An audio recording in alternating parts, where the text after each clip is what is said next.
Mais d'abord, on commence évidemment par les audiences qu'ont regardé les Français hier soir.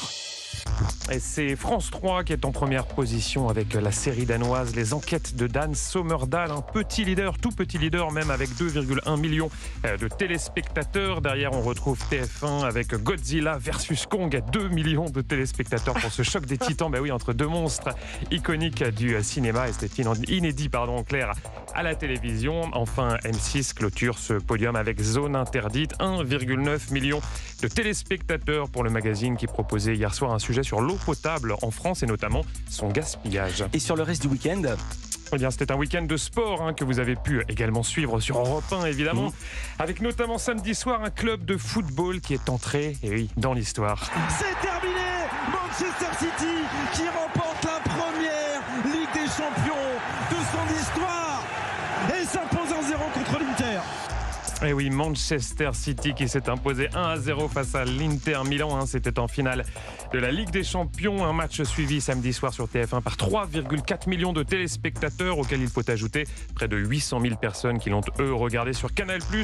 Et c'est nettement moins que l'an passé lors de la finale qui opposait, est-ce que vous vous en souvenez, Anissa, Liverpool et le Real de Madrid à Paris. Absolument. Et TF1, samedi soir, qui a même été battu par le téléfilm de France 3, La Malédiction d'Ulysse. Week-end de sport, et moi j'ai passé le week-end devant la chaîne L'Équipe. Le centenaire des 24 heures du Mans, victoire historique de Ferrari.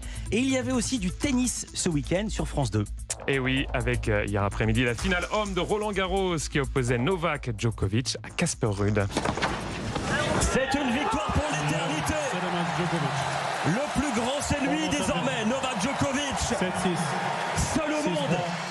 Seul au monde, Novak Djokovic qui s'est offert un Roman Hockey, vous le rappelez, à 9h, son 23e titre en Grand Chelem, devenant ainsi le joueur le plus titré de l'histoire en Grand Chelem. Et au total, ce sont 4,4 millions de téléspectateurs qui ont assisté à son sacre sur France 2. C'est un petit peu moins que l'an passé avec la finale entre Anissa, petit test. Casper Ruud et Nadal. Et oui, déjà Casper Ruud, un finaliste malheureux face à Rafael Nadal et qui avait été regardé cette finale par 4,6 millions de téléspectateurs. De manière générale, c'est un bilan très satisfaisant pour France Télévisions, avec un Roland Garros 2023 qui a enregistré de très solides audiences sur l'ensemble de la quinzaine, comme par exemple, on en parlait ensemble hier, mon cher Philippe, au téléphone vendredi, lors de la demi-finale entre Novak Djokovic et Carlos Alcaraz, 2,7 millions de personnes l'après-midi devant France 2. C'est un score de l'après-midi, un vendredi après-midi où les gens travaillent, c'est pas un samedi ou un dimanche après-midi, un vendredi après-midi. Avec un score de prime time. En revanche, une ombre au tableau pendant ces retransmissions de matchs à la télévision.